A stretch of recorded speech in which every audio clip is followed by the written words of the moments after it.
Narmada audio సిరీస్కి స్వాగతం. నా పేరు నర్మదా ఏషాల. నేను రాసిన ఈ రొమాంటిక్, హార్ట్ టచింగ్ కథని నేనే స్వయంగా మీకు వినిపిస్తున్నాను.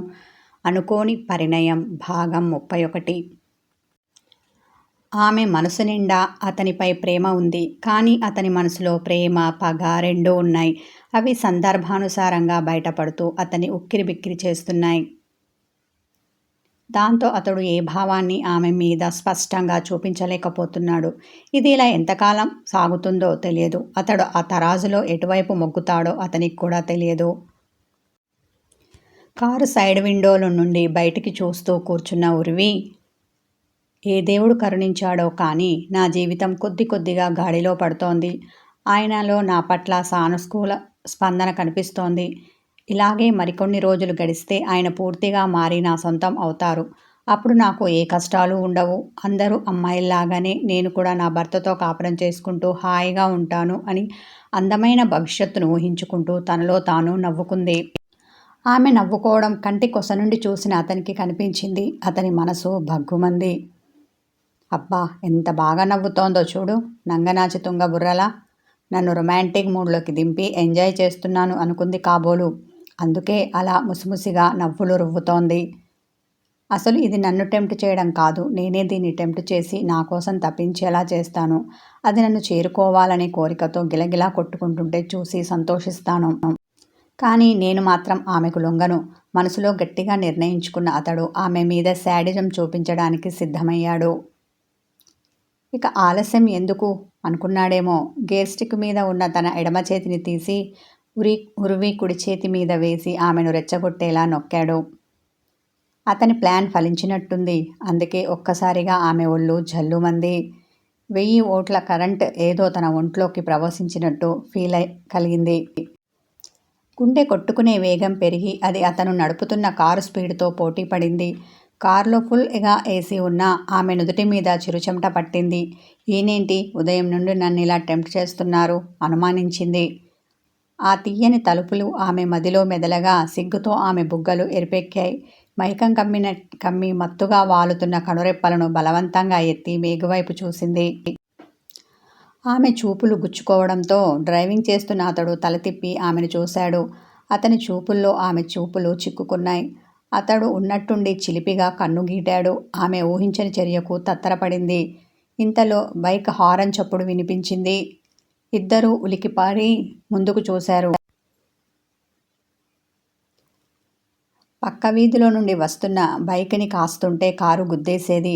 బైకిస్ట్ అప్రమత్తమై హారన్ కొట్టాడు. దాంతో అతను సేఫ్ అయ్యాడు. బాబోయ్, దీన్ని టెంప్ట్ చేయాలని చూస్తే నేను పైకి పోయేలా ఉన్నాను. ఇప్పుడు కాదు, దీని పని ఇంటికి వెళ్ళాక చెప్తా అనుకొని బుద్ధిగా రోడ్డుని చూసి డ్రైవింగ్ చేయడం మొదలుపెట్టాడు మేఘ్. ఇద్దరూ దారి పొడవునా ఏమీ మాట్లాడుకోలేదు. ఉర్వి అందమైన ఊహల మెడలు కడుతుంటే ఆమెని ఎలా టార్చర్ పెట్టాలా అని ప్లానింగ్ చేస్తున్నాడు మేఘ్. ఇలా ఎవరి ఆలోచనలో వాళ్ళు ఉన్నారు. ఇంతలో సికింద్రాబాద్ పేరెడ్ గ్రౌండ్ వచ్చింది. ఇక్కడ international kite festival and sweet festival జరుగుతోంది. ఇక్కడ ఈ పండగ జరిగే 3 రోజులు గాలిపటాలు ఎగరవేయడానికి ప్రభుత్వం ఏర్పాటు చేసింది. మేఘ కారులో పార్కింగ్ ప్లేస్లో ఆపాడు. ఇద్దరూ కారు దిగి కైట్ ఫెస్టివల్ జరుగుతున్న ప్లేస్కి వచ్చారు. బాబోయ్, ఇంతమంది కైట్ లవర్స్ ఉన్నారా? గుంపులు గుంపులుగా అక్కడ ఉన్న జనాలను చూసి ఆశ్చర్యపడింది ఉర్వి. మన దేశంలో మాత్రమే కాదు, విదేశాల్లో కూడా కైట్ లవర్స్ ఉన్నారు తెలుసా? వాళ్ళు గాలిపటం ఎగరవేయడానికి అక్కడి నుండి ఇక్కడికి వస్తారు. అలా ప్రతి ఏడు 16 దేశాల నుండి 40 మంది గాలిపటం ప్రేమికులు ఇక్కడికి వచ్చి ఈ ఫెస్టివల్లో పాల్గొంటారు అని అతడు చెప్తుంటే అవునా అని బుగ్గలు నొక్కుకుంది ఉర్వి. అతడు చిన్నగా తల పంకించి, అంతేకాదు, ఇంకా మన దేశ జాతీయ పతంగుల క్లబ్ సభ్యులు 60 మంది ఇందులో పాల్గొని వివిధ రకాలైన పతంగులు ఎగరవేస్తారు. వీళ్ళల్లో వీళ్ళకి పోటీలు ఉంటాయి. గెలిచిన వాళ్ళకి బహుమతులు కూడా ఇస్తారు అని ఉర్వికి చెబుతూ ముందుకు వెళ్తున్నాడు మేఘ్. అతడు చెప్పేది శ్రద్ధగా వింటున్న ఉర్వి ఆ జనాలలో నేను ఎక్కడ తప్పిపోతానో అనుకొని అతని చెయ్యి గట్టిగా పట్టుకొని అతనితో పాటు నడవడం మొదలుపెట్టింది ఆమె. గాలిపటాలను చూసిన ఉత్సాహంలో ఉర్వి తన చెయ్యి పట్టుకుంది అన్న విషయం అతడు గమనించలేదు. మీకు కైట్స్ అంటే ఇష్టమా? అతని అడుగులో అడుగు వేసి నడుస్తున్న ఆమె అడిగింది. అవును, నాకు చాలా ఇష్టం. నిజానికి సంక్రాంతి పండగ అంటే నాకిష్టం లేదు. కానీ గాలిపటాలు ఎగరవేయడం కోసం ప్రతి ఏడు ఈ పండగ ఎప్పుడు వస్తుందా అని చిన్నప్పుడు ఎదురుచూసేవాడిని. ఇక పండగ 3 రోజులు నేను డాబా దిగేవాడిని కాదు. గాలిపటాలు ఎగరవేస్తూ ఉదయం నుండి చీకటి పడే వరకు అక్కడే ఉండేవాడిని.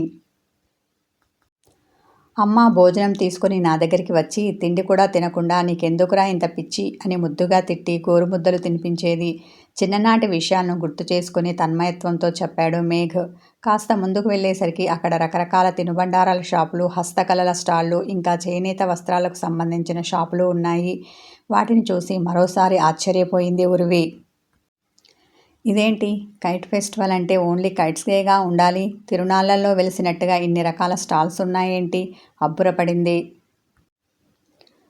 అతను చిన్నగా నవ్వి, అసలు నీకు దీని గురించి బొత్తిగా తెలియదు అనుకుంటా, అందుకే ఇలా మాటిమాటికి నివ్వెరపోతున్నావు అన్న అతడు ఆమెతో ఇలా చెప్పాడు.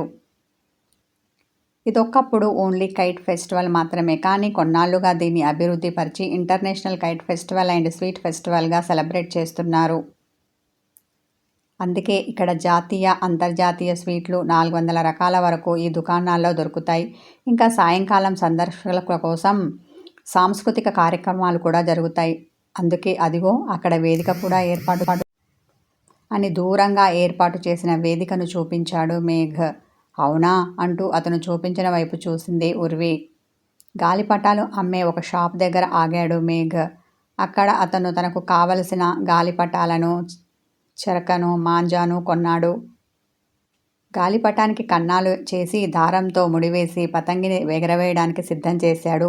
దాన్ని అలా తయారు చేస్తున్నప్పుడు చకచకా కదులుతున్న అతని చేతి వేళ్లను అబ్బురంగా చూస్తూ ఉండిపోయింది ఉర్వి.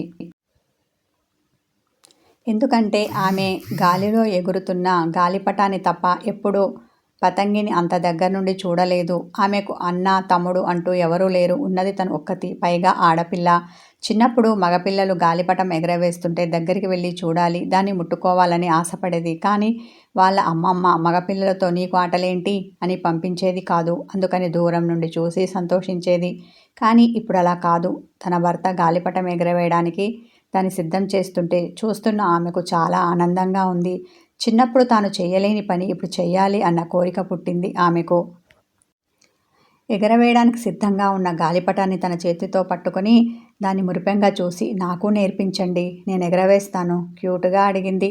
నువ్వా? విస్మయంతో ఆమెను చూసిన అతడు వెటకారంగా నవ్వాడు. మీరు నేర్పిస్తే నేర్చుకుని ఎగరవేస్తాను. ఇదేమీ బ్రహ్మవిద్య కాదు కదా, ఇన్నాళ్ళు ఎవరూ చూపించలేదు కాబట్టి నాకు రాదు. ఇప్పుడు మీరున్నారుగా బుంగమూతితో అన్న ఆమె అతని వైపు ఆశగా చూసింది. సరేలే చూద్దాం, ముందు నన్ను కాసేపు ఎగరవేయని కసురుకున్నాడు. అతని ఈసడింపుని ఆమె లెక్క చేయలేదు. ఎలాగైనా ఒక్కసారి గాలిపటం ఎగరేసి తన కోరిక తీర్చుకోవాలి అనుకుంది. అందుకు గాను అతడు చెప్పినట్టు బుద్ధిగా మసలాలి అనుకుంది. అతడు ఆమె చేతికి చెరకాని ఇచ్చి, ఇదిగో దీన్ని ఇలా 2 వేళ్ల మధ్య పెట్టుకొని పట్టుకో అని కుడి చేతి బొటనవేలికి చూపుడు వేలికి మధ్య, ఇంకా ఎడమ చేతి బొటనవేలికి చూపుడు వేలికి మధ్య చెరకాను ఉంచాడు. లూజుగా పట్టుకోవాలి సుమా, నేను దారం లాగేటప్పుడు నాకు ఇబ్బంది కాకుండా చూసుకో, జాగ్రత్త, లేదంటే దారం నా చేతిలోనే తెగుతుంది అని ఆమెకు హెచ్చరిస్తూనే జాగ్రత్తలు చెప్పాడు. ఆమె అలాగే అని తల ఊపింది. మేఘ్ గాలిపటం ఎగరేశాడు. అది గాలిలో ఎగురుతూ విన్యాసాలు చేస్తుంటే చూడముచ్చటగా ఉంది. అది 5 నిమిషాలు ఎగిరిందో లేదో, ఎవరో పోకిరి వెధవ దాంతో లడాయికి దిగి క్షణాల్లోనే ఆ కైట్ని కట్ చేశాడు. అప్పుడు చూడాలి, మేఘు ముఖం ఆ కట్ చేసిన వాడు దొరికితే చితకబాదాలి అన్నట్టుగా ఉంది. కానీ ఆ లడాయి వేసినవాడు ఎటువైపు నుంచి వేశాడో తెలియదు. దారం మాత్రం కనిపించింది గాలిలో. పతంగి కట్ అయింది.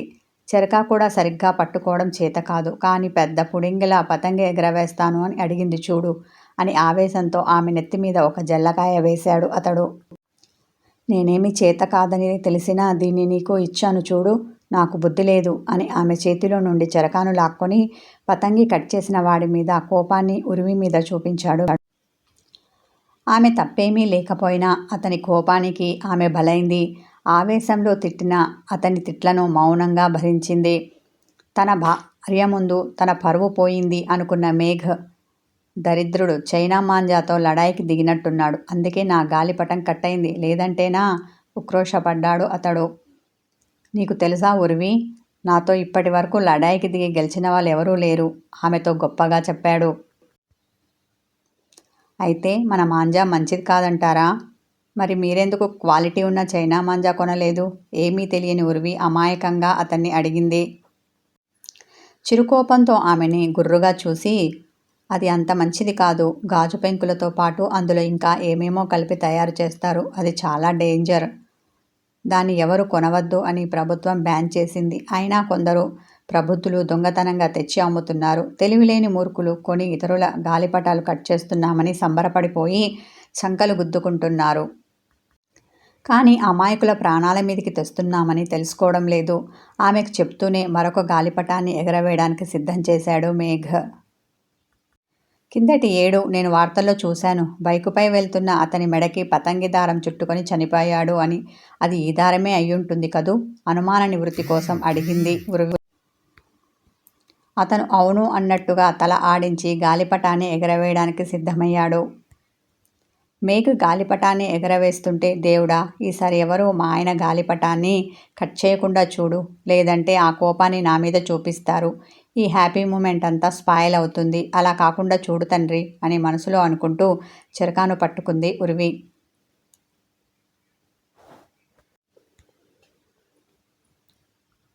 గాలిపటం గాలిలో విన్యాసాలు చేస్తూ చక్కగా ఎగురుతోంది. ఎలాంటి అవాంతరాలు లేకుండా ఎగురుతున్న గాలిపటాన్ని చూసి హ్యాపీగా ఫీల్ అయ్యాడు మేఘ్. పర్వాలేదు ఉర్వి, నువ్వు త్వరగానే చెరకాను పట్టుకోవడం నేర్చుకున్నావు. అందుకే చూడు ఎంత బాగా ఎగురుతుందో అని చిన్నగా నవ్వుతూ ఆమెను మెచ్చుకున్నాడు. ఆ మాత్రం ప్రశంసకి పొంగిపోయిన ఆమె, అయితే ఒక్కసారి మీ చేతిలో ఉన్న తాడుని నాకు ఇవ్వండి, పట్టుకొని చూస్తాను ప్రాధేయపడింది. అతడు ఏ మూడ్లో ఉన్నాడో కానీ తీసుకోమని తన చేతిలో ఉన్న గాలిపటం తాలూకు తాడుని ఆమె చేతికి ఇచ్చాడు. ఆమె అది పట్టుకోగానే ఆమె చేతిలో ఉన్న చెరకాను తీసుకొని, జాగ్రత్త సుమా, కొంచెం అజాగ్రత్తగా ఉన్న తాడు నీ చేతిలో తెగుతుంది, లేదంటే చేతిలో నుండి జారిపోతుంది అని ఆమెకు ఎగరవేయడంలో మెలకువలను నేర్పుతూ, ఒక్కసారి చేజారితే తిరిగి గాలిపటాన్ని దక్కించుకోలేం, అచ్చం మన జీవితంలాగా అతను నర్మగర్భంగా అన్నాడు. అతని మాటల్లో బాధ కనిపించింది. భావమేమిటో ఆమెకు అర్థమైంది. కానీ ఏమీ అనలేదు. మొదటిసారిగా కైట్ ఎగరవేస్తున్నందుకు హ్యాపీగా ఫీల్ అయింది. బలంగా వీస్తున్న గాలికి గాలిపటం పైపైకి వెళ్తుంటే చేతిలో ఉన్న దారం ఎవరో లాగుతున్నట్టు అనిపించింది. చేతులు చిన్నగా వణుకుతుంటే, కొంపదీసి ఇది నా చేతిలో తెగిపోదు కదా, భయపడింది ఆమె. ఒకవేళ ఆమె చేతిలో కైట్ తెగితే ఆమె పరిస్థితి ఏంటి? సరేలెమ్మని మేఘ్ ఊరుకుంటాడా? తన స్టైల్లో టార్చర్ పెడతాడా? కథ కొనసాగుతుంది. తో పాటు నా కొత్త ఆడియో సిరీస్ని కూడా చూసి ప్రోత్సహించండి. లైక్ చేయండి, కామెంట్ చేయండి, హైప్ చేయండి. నన్ను సబ్స్క్రైబ్ చేసుకొని నా ఛానల్లో మెంబర్షిప్ తీసుకోండి. Thank you.